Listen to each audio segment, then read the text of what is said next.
é que a partir do momento que a nossa pregação deixa de ser profética, volta de Cristo, para se tornar puramente evangélica, ênfase na graça, sabe o que acontece? Há um risco de nós simplesmente nos conformarmos.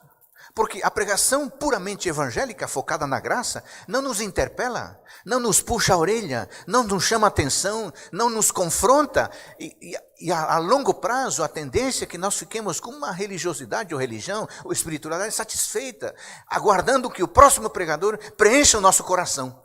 Puramente isso.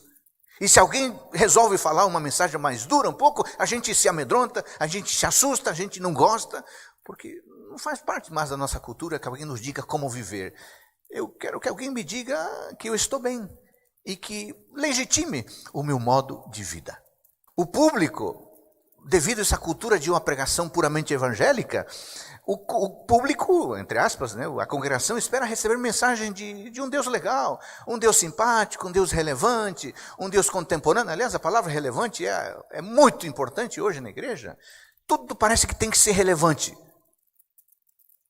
Um Deus que me entende, um Deus que me recebe, um Deus que me dá mais uma chance sempre que eu precisar. E o que eu vou fazer na minha vida? Não interessa o que eu vou fazer na minha vida. Isso que eu vou decidir sou eu.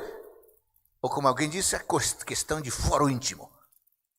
Ninguém tem que ficar me dizendo como viver. Muito menos o pastor. Ele que pregue, eu escuto, e se eu quiser, faço ou não faço, está tudo certo.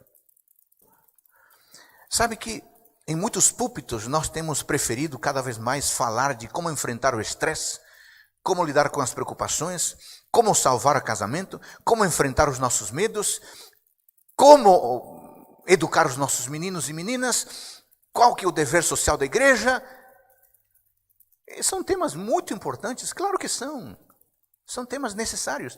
Mas esses temas não produzem reavivamento e reforma, como insistentemente Ellen White insiste em dizer, em pregar. Porque eles não nos interpelam, eles não nos confrontam. Creio que devemos pregar mais sobre o livro de Daniel, sobre Apocalipse. Que tal fazer uma série sobre o Nisto Cremos? Que tal fazer uma série sobre tratar a teologia adventista? Que tal fazer uma série sobre a senhoria de Cristo na nossa vida? Sobre os 10 mandamentos? Sobre o nosso envolvimento com a missão? Sobre os desafios de seguir a Cristo? Esses temas nos fazem crescer, nos desafiam, nos fazem ver que estamos num ponto e precisamos avançar um pouco mais.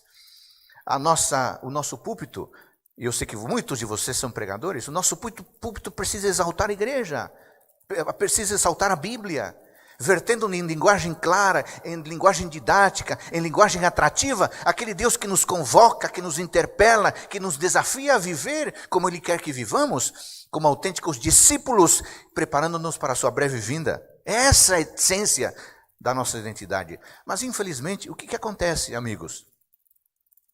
Não sei o que vocês observam, mas eu tenho observado algumas coisas que deixam a gente triste. Por exemplo, enquanto um pastor evangélico, e eu cito casos reais, não cito os nomes porque não é necessário, enquanto um pastor evangélico está pregando sobre o nosso dever de obedecer a Deus e viver conforme os seus mandamentos, nós adventistas estamos pregando sobre como lidar com as preocupações.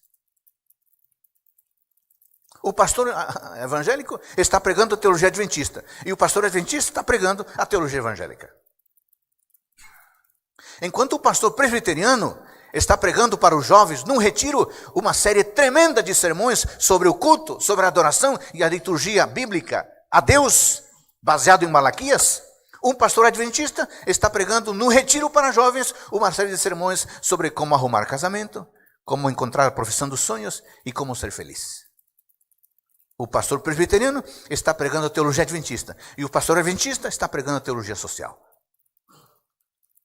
Tem alguma coisa errada com alguns de nós, enquanto pregadores.